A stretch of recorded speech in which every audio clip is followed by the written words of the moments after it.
Good morning, everyone. Prime here. I hope you had a great day yesterday, because today we're going to be covering Sun Wukong, his lore, why he's immortal and so strong, and gods that can challenge him, take him out, and ultimately kill him. So Sun Wukong starts off as but a humble rock on the mountain Huaguo.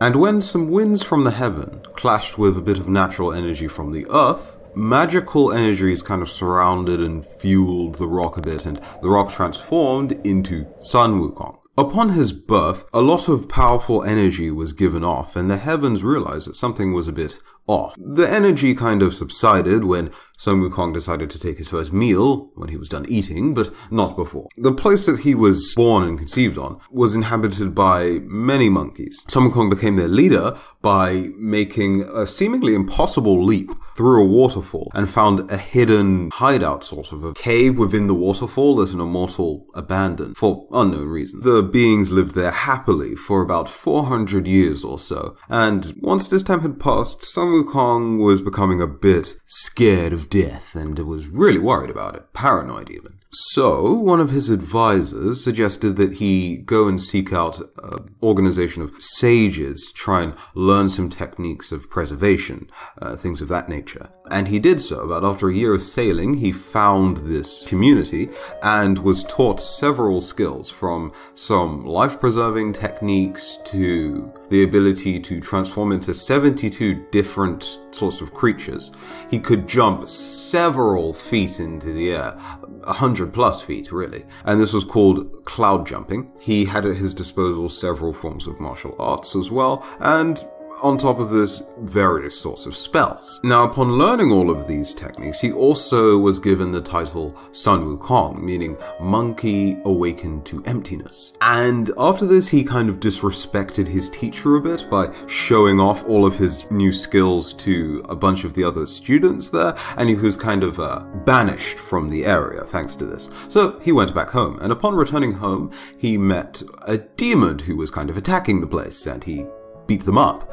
After defeating and most likely killing this demon, he realized that mortal weapons just really didn't work for him anymore. So one of his advisors, again, suggested that he travel to the palace of Ao Kuang. Upon doing this, he tested out a bunch of different weapons there on Ao Kuang's 4 hapless guards, and eventually developed a connection with the As You Wish golden banded cudgel.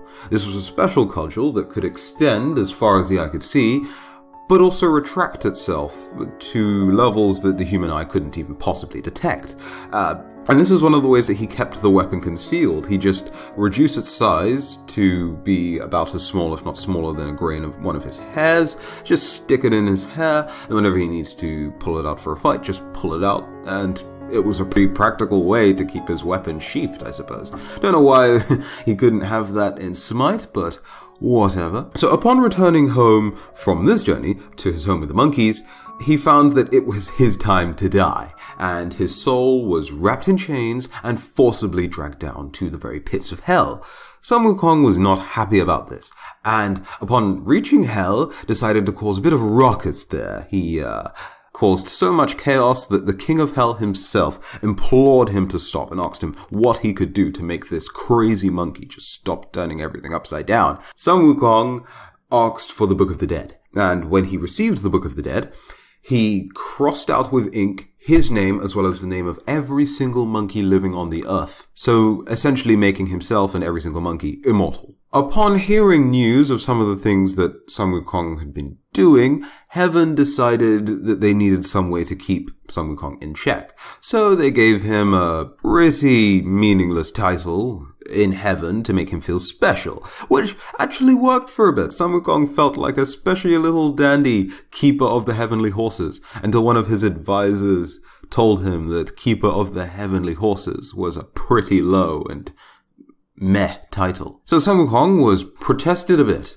After he caused a bit more trouble, he went back to his humble with the monkeys, and the forces of heaven came after him. Specifically, the Jade Emperor asked the heavenly king Li and his prince, Naja, to apprehend Sun Wukong. Both of them failed, and Sun Wukong had an upgrade in his position. He was then awarded the position Guardian of the Immortal Peach Groves. Now, thanks to this, Sun Wukong got to try some delicious peaches, except he wasn't supposed to touch a single peach. And the peaches were only picked once every 1,000 years or so for a peach banquet, which was ruined because Sun Wukong had eaten all the peaches.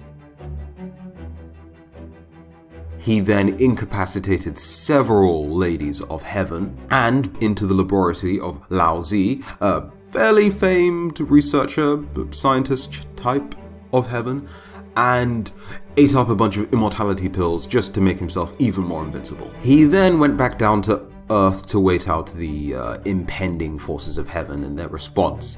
And boy, did the Jade Emperor respond. He sent down to Earth 100,000 soldiers from his army and his treasured general and nephew, Erlong Shen, as well as Lao Zi. Erlong Shen fought Sun Wukong for a very, very long time, and it's funny because every time Sun Wukong transformed into a new creature, Erlong Shen also transformed into an equally powerful, if not counter-style creature to the creature that Sun Wukong transformed into.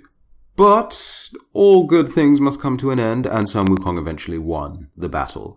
But, just as he did, Lao Zi put a special band on Sun Wukong's head, which incapacitated him for just long enough for Erlong Shen's dog to subdue him.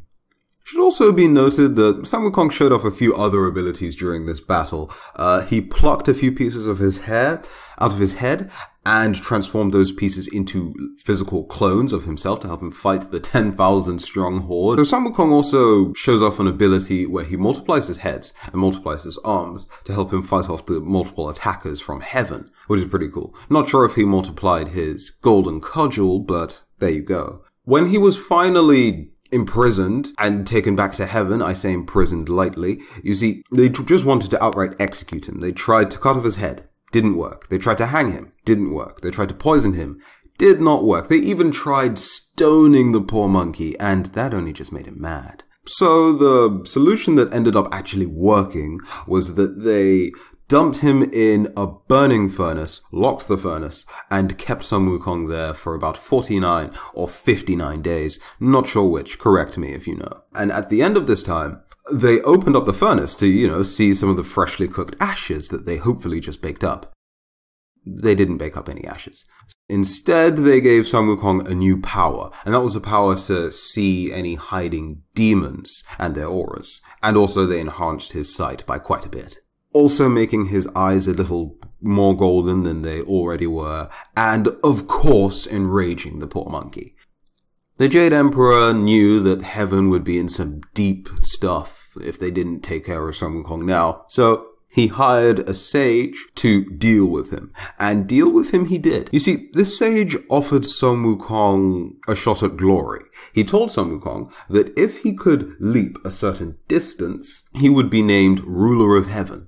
So he leapt away without any hesitation. Now, Sun Wukong himself thought that he reached one of the large pillars that held up the earth and peed near it or on it to show that he reached this place and that it was part of his territory. Unfortunately for Sun Wukong, this was not the case. He barely cleared the sage's hand, meaning that he was imprisoned under a mountain for several years until he was needed again by some hero messenger in a special story that you can find here.